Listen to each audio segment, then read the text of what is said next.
Welcome to the XYZ podcast. I am your millennial producer, Tony. Joining me, as always, are our other hosts, Gen X Brian. Hello, everybody. And Gen Z Winston. Yo, Gen Sex Brian. That's Gen Listen, that's his buddy. Call me out. Call me out right at the beginning. Oh, I want to say it is good to see you, since I was removed from the end of the last podcast due to a power outage of my neighborhood. So yeah, there was a quick blip and the Wi-Fi did not recover in time. So sorry about that, man. And have you guys been outside? Like, it is hazy as all get out. Our friends from Canada are still sending poor air quality down here to the south. I got a notification on my phone and it was just like, hey, air quality is bad. And that's when I was like, yeah, I'm just going to go back indoor. I mean, I was going to say, it doesn't affect me because I don't go outside. I wasn't going outside in the first place. That's right. Yeah. It made me feel a little bit better for not going outside. It is hot as get out, though, out there. Oh, my gosh. It's terrible. Yeah. I got in my car earlier and I had to roll all the window down just so I can breathe a little bit. It was just so, like, don't you hate that feeling when it's like super hot out and then you open your car door and it's just like a freaking sauna in there? But I thought because you grew up in Vietnam where it is hot and wet. What do you think it's going to be like tonight? It's going to be hot and wet. That's nice if you're with a lady, but it ain't no good if you're in the jungle. It's still hot. I mean, I can't do anything about that, but it's not sticky, which is well, great. no, you cannot do anything about that. It's yeah. It's like I grew up north, and it doesn't mean I like the cold. That's why I moved here. Yeah. That's hilarious. So okay, I got an interesting topic to ask you guys about. This is new too. It's in the airwave, as the kids say it. You guys ever heard of NPC fetish? Okay. Before I know what an NPC is, and I know what a fetish is. I do. I actually do too, but I've never heard them combined. Hang on. Before we go forward, though, this is where I always find fascinating. Where is it? Should I assume that this is what's trending on the TikTok? Yes, it is. It is what is currently trending on a TikTok. Should we play reverse game and should we try to guess what it is? Yeah, let's do that. Let's start out with a guessing game. I never get to play this. Yeah, Brian, you go first. What? Yeah. Okay, so I know, and this is funny. I think I knew this before, but the way I still know it is it was used in Jumanji, an NPC, a non-player character. Is that right? Non-playing character. Non-playable character. Playable. Okay, right. Yeah. Not pliable character. Got it. Not pliable. So that's the people in the background, or the people that send you. They can't do anything. You can't play as them, essentially. Yeah. Right. Yeah. So a fetish. Okay, so you can't play as them, and then a fetish for that. I don't know enough about video games. If this was back in the Lara Croft days, I would say it had something to do with that. But no, I guess she was a playable character, right? She was a playable character. Right. I think that's just a normal women fetish, right? I mean, it's Lara Croft with her triangular boobs. Right. Yeah. Did she do it before Madonna? I'm not sure. Does Winston even get that reference? Also, I'm not sure. I don't. Oh, okay. So yeah, we're not going to go down. Let's keep on this. Do we want to go down this road? I'm not suggesting a Madonna side quest at this point. Okay. Right. So that being said about Lara Croft, is there a particular sexy non-player character out there that people are into? Well, that's always a thing, right? I mean, like, Tony, you tell me if we can even talk about this, but Rule 34 is right, so no. Again, we didn't go to the Madonna. Do we need to explain? Do we need to? Not right now. Also, okay. So, Tony, what's your guess? Oh boy! All right. Well, being that it's hold on. Sorry, before you say anything, I want everyone to know we are completely sober right now. This is just the type of conversations that happen on an evening. That's it. All right. So go on, Tony. My guess would be non-playable character plus fetish is an attraction towards boring people. It's just like, hey, you can't. They don't non-playable characters. You can't really do anything. They don't interact much. They do the one thing, and that's it. And so, like, maybe that's what somebody's interested in. People got the hots for maybe the postman. Perhaps he does the same job every day. Probably makes a good living. That's a good guess. It's it's really close, but that's not what it is. Did you answer my question though? Is this what's bubbling up on the TikToks? Yeah, I did. So gotcha. So okay. Well, what I wanted to say was I think it's now trending in the American TikTok. This has been around for a while. It was just not in our neck of the woods. I think it started in Japan. I mean, per always, weird things started out in Japan. A lot of video games there. That makes sense. Exactly. And so I have this article pull up here, and the headline is, "What is TikTok viral NPC fetish and the new streaming kink explain?" So it's a streaming kink, huh? Yeah. So I'll give some background first. So a few days ago, there is this girl. I think she is about my age. I think she is 23, 24, something like that. So she went viral because somebody had grabbed a screen recording of her TikTok live and then posted it to Twitter, where it caught on fire and went viral. The caption was, "I've never been more confused in my entire life." And so you see her standing there. She have a blonde wig on. She's wearing a blue dress. In one hand, she have a hair straightener. And in the hair straightener, you see popcorn. So on the side of the table, there is a little bowl of unpopped corn. So just regular kernels, corn, gotcha. kernels. Yeah. She then grab it, put it in the iron, and just heat it until it pops. And while it's heating, she would then read comments, and if people are donating to her, she is reacting to that information in a NPC-like way. Some of the stuff like she's got 5 stock responses that she says?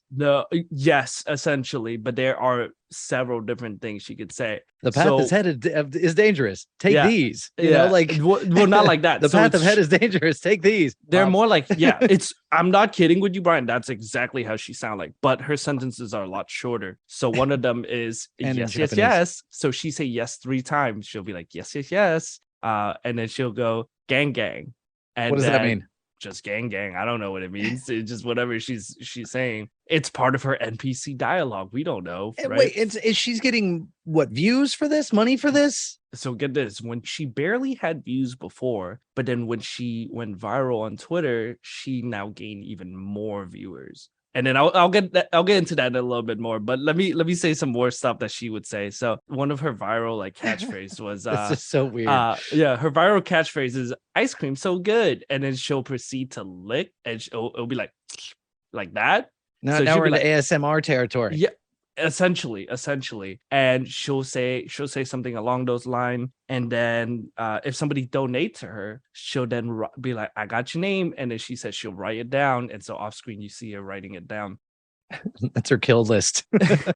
Exactly. So essentially what's happening here what's happening here is she is, upon first watch, you wouldn't understand it unless you really pay attention, but what's happening here is she is responding to all the donation. And I'm going to show the video to you guys in a bit here, but she's responding to all the donations she's getting. So essentially she's making money doing this. So she goes on TikTok, Instagram, whatever. TikTok live. TikTok has a live. Okay, TikTok live, right? And so starts filming herself popping popcorn with a hair straightener, or a curling iron, and saying NPC phrases like yes, and gang. Ice cream so good. So if somebody donate and an ice cream emoji pop up, she's gonna say ice cream so good because that's a donation. How much money is she making? This is insane. At the moment, she's making $2,000 to $4,000 per stream. My question is, why would you donate? Because people want to hear if you want to hear the phrase, let somebody else give the money. Why would you throw your own money in? Yeah, and there are people that want to hear the phrases, so somebody is out here paying for it, and the people that pay for it are the one with the fetish. So that's where the fetish come in. And so, according to this article here, so it has been compared by commenter to online sex work. Others are saying it's dehumanizing to the creator and expressing concern. First of all, why did she start doing this in the first place? What does she look like, first of all? She looks good. She's hot. Okay. I would definitely say she's hot. So she clearly has not a lot of marketable skills, but she came up with saying 3 phrases and popping popcorn with a hair straightener. Yeah. And so it says here, NPC streamer, mostly commonly found on TikTok, seemingly worked to emulate the characteristic of a video game NPC, primarily through repetitive actions and dialogue. Well, it is a writer's strike, so there's not any material. Does everybody involved in this know that, one, you could just go buy a video game and interact with an NPC, and it's a one-time cost. Why are you paying this woman to say something? I don't understand. Or screen record it. For goodness sakes, take a 5-minute screen recording, get your phrases, and then don't ever pay again. Hang on, I'm going to propose a theory. Are there that many lonely people out there? Yes. Yes. And Well, remember, yeah. remember, it started in Japan. That's why it's so normal. But this article says many have suggested that people with control or coercion kinks may be using the content to fulfill their certain desire, particularly the idea of controlling their own doll or video game character. But they're not controlling it, because if it's an NPC, you don't actually have any control over that character. So, but hey, technicalities, right? So this is her here. She looks good. She's a good again, Tony. Does Winston know this is not a visual podcast? I'm not sure. We're gonna have a counter. We're gonna start like pinging them. But yeah, this is her here. She's pretty attractive. This is the clip that made her viral. Coconut so good. Balloon. It's the pop. Coconut so good. Grab. She's like a discount Cardi B, which is already discounted in my opinion. So good. You can see why it's a fetish thing for sure. Thank you, Shelby. Fire. It's annoying. It's like, shut up. Is. Like that's okay. Yeah. Tony, I fear for the youth of tomorrow. Yeah, it sounds like she's just trying to emulate those like an AI speech to text as she's reading the nonsense that people are just spamming in the comments. It's that. That's what it sounds like. When people play like Japanese RPG, like JRPG, a lot of the time, like you can spam a person to say certain things, and I think that's what it's being imitated here. Like they walk into a corner and just keep stuttering or something. Like if you keep spamming a certain button while you're talking to a character, it's gonna make them say certain thing. Or if you keep hitting them while they're talking, they'll just keep repeating the sentence. But it's just so strange. It's just like every level you go, it's harder and harder to be like, okay, I get that. Yeah. Like you start with, okay, attractive girl on TikTok. I understand why people want to watch. Yeah. 2, there's a shortage of them apparently, huh? You're right. You pay to get them to say something that you want to hear. Yeah. Okay, I understand that. She only has a small selection of phrases that she'll say. I'm going, just in the few seconds you played, that was annoying. Like seriously, you're starting to lose me already. And then you're saying, and then there's a bunch of dudes that are paying for it now. I'm just going, why? And when they do pay, she writes their names down, so there's that actual connection of like, I did. That's weird, man. And I think it has to be a certain amount of money that being paid to get her to write your name down. Right, those are the big donors. Yeah, those are the big losers with those are the tier 1 donor, tier 1 losers. So here's the funniest part. The funniest part is you can actually see who is donating the most. And I kid you not, one of the highest donator in her live stream is nobody other than Timbaland. You know what he's gonna do? He's gonna steal those and make those beats, those samples. Would be great. It would be great if he does. But yeah, he's Justin Timberlake's new album will have all of her. You just hear yes, the hooks. Ice cream so good. But yeah, he's in there, and then the second most donated.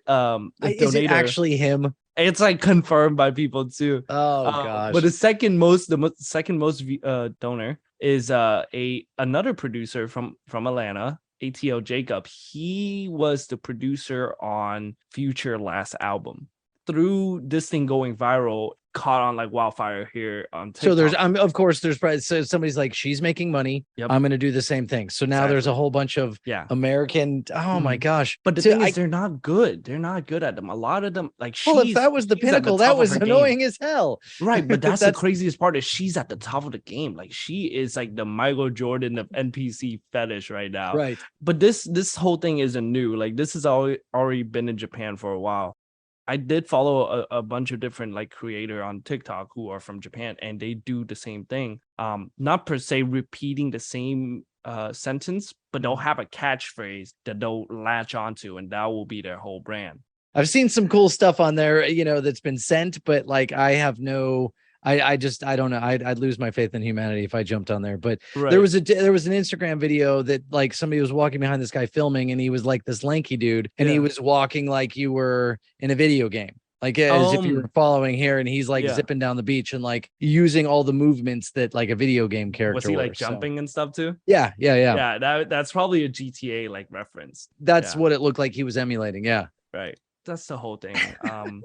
Winston, you got to figure out you're combing the international TikToks. What can we make you the next star of? I don't know. I gotta get a because I'm not catchphrase. paying any money to see you say yes repetitively in a tank top. Well, that's what I was gonna say was this Japanese guy that I follow on TikTok. His name is Satoru0704. He is now known as Ohio Boss because a while back there was a joke about like everything being in Ohio is just terrible. I mean, it's not a joke. Well, it's not a joke, but it's not a joke. Yeah, it is. It's just terrible. It's Ohio. All right, there you go, Tony. Cleveland's off. They're no longer. They just switched off their radios. But that's they're fine. still using radio because WKRP in Cincinnati. They're also they haven't gotten internet yet. But yeah, so he now became on TikTok. He became known as the Ohio Final Boss because in one of his live stream he was saying Ohio, which means good morning in Japanese, and people were like, "Oh, Ohio! He's from Ohio!" So he all the Americans. Yeah, he became known as Ohio Boss because he would then say "Made in Ohio," and he'll say it in like the most Japanese accent ever. And it's like imitating anime characters because I think "Made in Heaven" or something like that is a phrase from an anime, and he just then changed it to "Made in Ohio," and the guy blown up. So now he has American fans and everything. And he did a collab with Mr. Beast. So he came to the US recently. Yeah. Who's Mr. Beast? Oh God. Okay. Tony knows who Mr. Beast is? I do know who Mr. Beast is. Oh, okay. Is this are we starting Brian's listening list? Is that at this point? This might be. You can explain to him what Mr. Beast is. He's a very popular, very rich YouTuber. He will do all sorts of videos. So he's not like a musician or an artist. He's not. No. He's a YouTube content creator. Yeah. Better than influencer. He does a lot of things with ridiculous sums of money. Yeah. I watched one where he took 100 people, put them in, I think it was Mall of America, like the largest mall in America. In Minnesota. Minnesota. And said, you have 24 hours to hide. We're playing hide and seek, and me and my 5 other friends are going to go look for you. And if we find you, you're out. And everyone who's left after 24 hours is going to share $10 million. Yeah. Wow, that's a sick amount of money to be tossing around for a game. Or I'm guessing it's all from like ad revenue and things like that. That's the thing. It's not from ad revenue, but essentially he's barely making money. He's getting people to sponsor him to make all of these videos, and then he'll like take a small end of whatever amount of money that he's making, and that's how he's able to keep himself afloat. But everything else that he's putting onto these videos are sponsored by somebody else. So like another challenge he would do, Brian, is he'll be like, all right, I gathered 5 of my friends here. I'm going to tell them to all put their hands on this Lamborghini, and the last person to take their hand off, get a free Lamborghini. Well, yeah, that's been like a radio station car promotion tactic for years, but that's okay. Another one was he sold a house for $1. That was kind of insane. Like he bought a house, put up a sign and said, this house is $1. And whoever agrees to buy it for $1 gets the entire house. Because somebody's like, seriously, what's the catch? Yeah, that's exactly what they said in the video. It's like, what's the catch here? No, like, there's no catch, man. You get the house for $1. And so people were just like, that's insane. Recently, he also did like a bunch of good stuff. Like he cured a bunch of blind people. That's what I was just looking that up to see exactly what was happening. Is that here. true? He spent a lot of money to get hearing aids for 1,000 deaf people. He spent money for 1,000 blind people. Man, okay. Well, this dude's doing some good with his money. That's I was going to say that the thing that fascinates me about these flash in the pans. So seriously, how long are people going to be paying non-player girl to say, 3 phrases over and over? Once you have a hit or you have attention, then how do you maintain that? Because that seems novel as all get out. Yeah. I mean, ride that wave as long as you can. Yeah. And then, but here's the thing, you will always have a core audience. She probably won't average $2,000 to $4,000 per stream anymore, but she will still have somebody consistently giving her money for it, like just some weirdo in a basement. In 5 months from now, she'll have 4 phrases to her name, and that's the extent of her. if she's riding this wave where she's consistently getting money and attention, she could start an OnlyFans next, and that's probably how she'll get even more money. Because I think that's what happened when a lot of like these internet girls get fame, is like, oh, my 15 minutes running out, well, let's just throw in an OnlyFans link and make as much money as I can right now. And then my goodness, after that I don't know what happens. It's still a little too early to know what happened at the end of an influencer lifespan. Yeah. Oh, I got a quick story about an influencer. Oh, that's right. Yeah. This was weird. It is the best I can say it. The whole influencer thing is weird to me. I was at a show this weekend, working a show, and there was a table of girls there that looked a little slightly out of place from the normal crowd there. Mm-hmm. There was also a photographer roaming around. Come to find out that this table of girls and the photographer was hired by this table of girls to take pictures of them having a good time at this show. Some friends there who had a better vantage point of the situation than I did and were telling me all about it.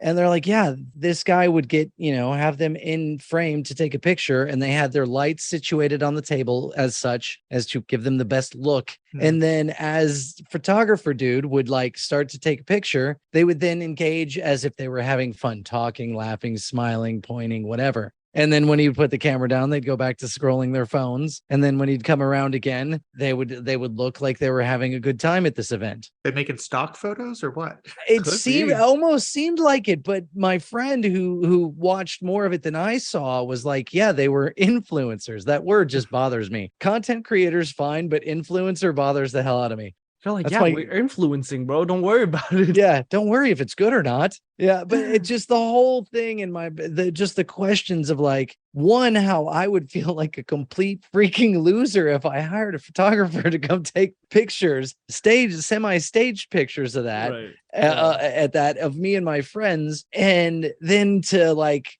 we're posting these. We are telling people what we are doing and look at what a good time we're having. I mean, I get it as a successful promotional tool, but to me, I don't know. Like there would have used to been shame in doing that. People would have been freaking embarrassed to go out in public and have a photographer follow them around. That would have been embarrassing. I think about that a lot just watching content in general. You see people out in public filming something. Yeah. It's just like, I mean, I don't have a problem being in front of people like on a stage or anything, but walking down the street or in a public place, like sitting in a restaurant trying to film something for your online channel, just sort of fills me with a sense of anxiety. Just okay. So Winston, what about you? So what I was gonna say is here we get the cascade of generations. Totally. I personally feel shame about it because I don't like being perceived by people. Which is weird because we talked about that. Yeah, this is what we're doing now, right? Like it's totally me being perceived. Well, I mean, it's just you're in a private voices. Space. It's just us. Nobody knows that you're 6'4" with a blonde afro and like ripped. So I mean, that's fine. No, totally. So it's like I don't like being perceived, but those people are definitely a product of their environment because I think a lot of those people who don't do stuff like that are currently living in, say, like LA and New York, or their mom's basement. Probably where content creation is a very normal part of life, and so a hype house, perhaps. Yeah, shout out Jake Paul. Never know that. I see, like I'm removed enough, but I still know who that guy is. We're not going to endorse him, right? But it's just like they know if they were to walk around with cameras and vlogging and stuff, it's totally normal and people just accept it as that, especially in LA where like all these YouTubers and retired Viners, as they call them, lives. It's like, those are millennials, normal. I believe is what those are also called. That is true. Retired Viners. But yeah, like I definitely think like I can't do it, especially considering where I live and then also the people I hang around with. And I feel like, I mean, if I hang around a bunch of people who are consistently going outdoor with their cameras and just making content, I too would then fall into the loop and just be like, hey, I mean, if they do it, I can do it. It's like there's no shame, nobody's judging anybody. Here's the thing. I go, let's say I'm waiting for the train, right? I'm on the train platform. My buddy's across the platform and I start doing a TikTok dance. Oh, see why? It's clearly, obviously that would be so cringy, but why is it? I guess because I'm not young and 20 something and wearing a sports bra. Is that the difference? Is that the differentiator? I suppose so.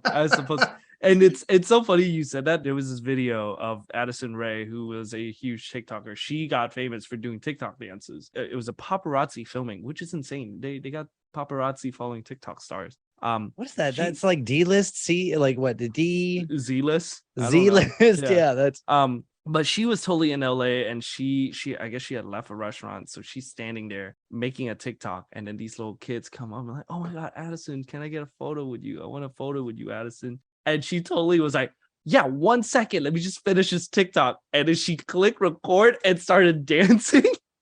and then it stopped. She walks up, pick up her phone, and was like, yeah, let's take a photo. She would just start posing in front of the camera. And I'm just like, it's almost like second nature to her. I have a friend who is into putting stuff on TikTok or Instagram and things like that. And it's just like been on some trips and things with her where it's just like, hey, can we stop over here at this spot because it looks good? And like just to stop in public where there's people trying to walk past and stuff, and to hold up everybody while she's trying to take a picture and like jump in or what. I just like, just knock it off, keep walking. Like this is not you can take a just a normal picture like on your way past. Like we don't need to hold up everybody. And it's not even me. It's not even me in the picture. It's just like I'm one step removed, and I'm going, just stop, just keep moving. You're embarrassing me, and I'm not the one standing there like that. So right. Is that it? They don't possess that I'm embarrassed, or is it I'm gonna make some money doing that? I don't understand. She's not making money. It's just for her and her close circle of friends that are seeing it online. I guess. That's weird, because it's like if you're not an influencer, why are you going above to do all this? You know, if you're gonna stop traffic. You better be Addison Rae also had to start somewhere. That is true. You can't just do it because I have 1 million followers. You have to build up to 1 million followers. That is true. I mean, that's what we're doing here, right? I mean, we're all starting somewhere. Right. Well, this is more turning into like a sociological overview of social media and how Brian thinks Generation Z is going to be doomed. I'll tell you this though. I had back when I was in high school, or I had just recently graduated high school, I would do something similar to your friend. It's not per se, hey, let's stop there and do this thing. I would be hanging out with friends and we would just sit and talk or something. And if a funny joke happened or something, I'll be like, hold on, guys. Retell it on my phone. Say that again. And then I turn my camera on. And even if it's like a comedy thing, like if it's an actual action, I'll be like, do that again. I got my phone out. Take two. And I'm recording this time. For a while. All of my friends was cool with doing it. And at one point, they got real sick. They're like, shut that shit off, man. I'm not doing it again. We're sick of participating in Winston's reenactment theater. Yeah. And you were like, one time we were like, I remember we were leaving to go watch a movie. They had done something hilarious. I was like, wait, do that again. And I pulled my phone out. And he was like, bro, we're already fucking late for this movie. Let's go, man.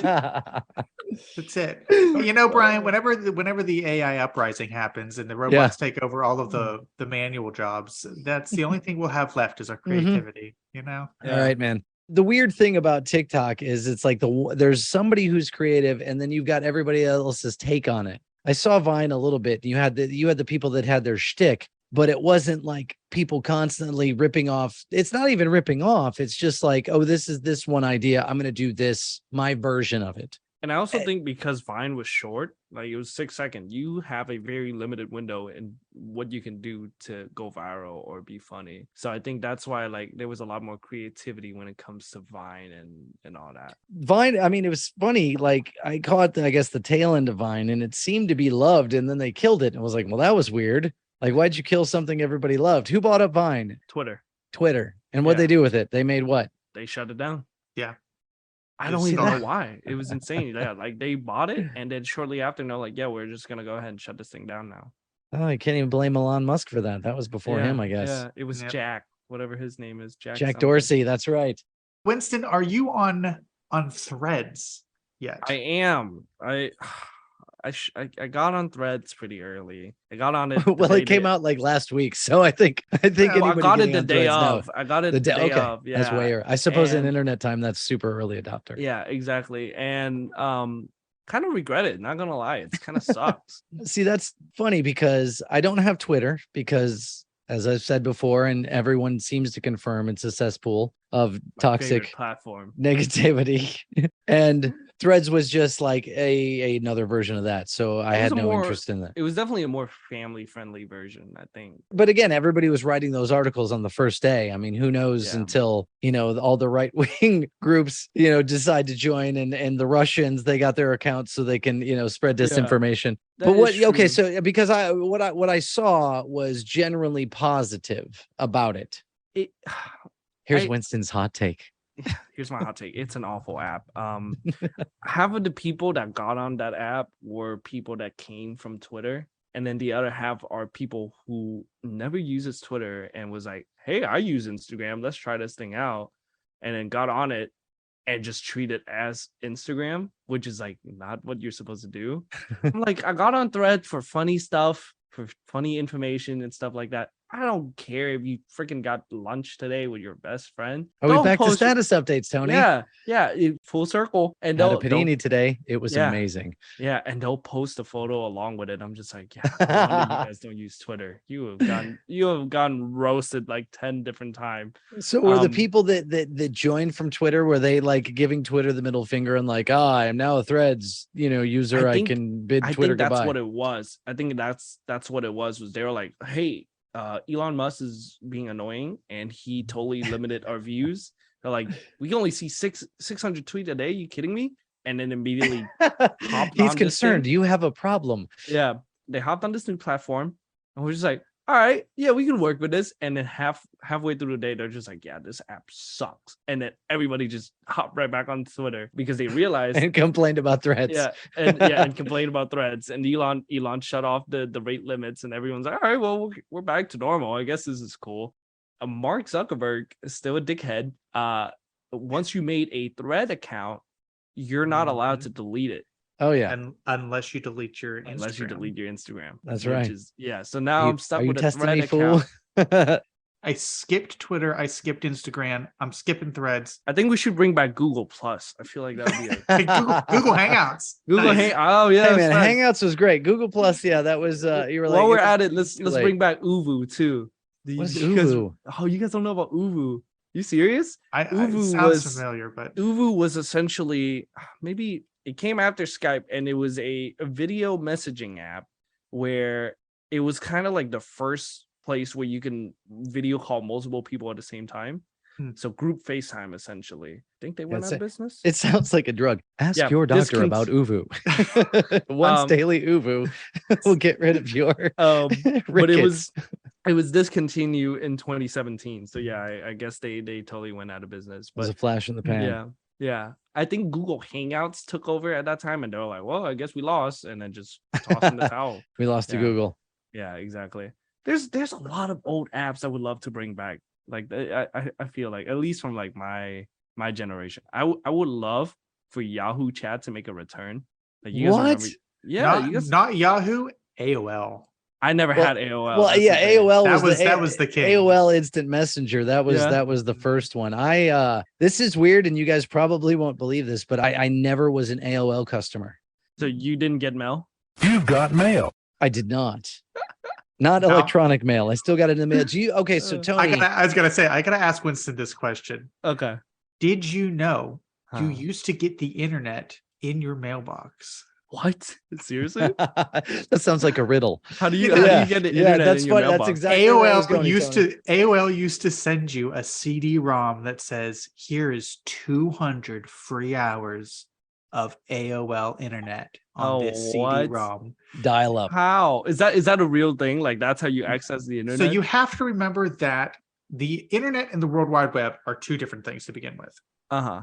Those are not interchangeable words, even though people use them as such. The internet. Yeah. What about when we call it the interwebs? The interwebs, yeah, that's just wrong. Yeah. Funny, but wrong. The internet is the network that connects different computers and systems together. The World Wide Web is what most people think of as the internet, where you go to a website and you... The information superhighway. Yeah. The World Wide Web looked very different 15, 20 years ago. Right. From what you think of it as today. It used to be a closed structure. So you would go to, for most people, it was AOL, or you would go to whatever that provider was, and you could access a portion of the World Wide Web from them. So you would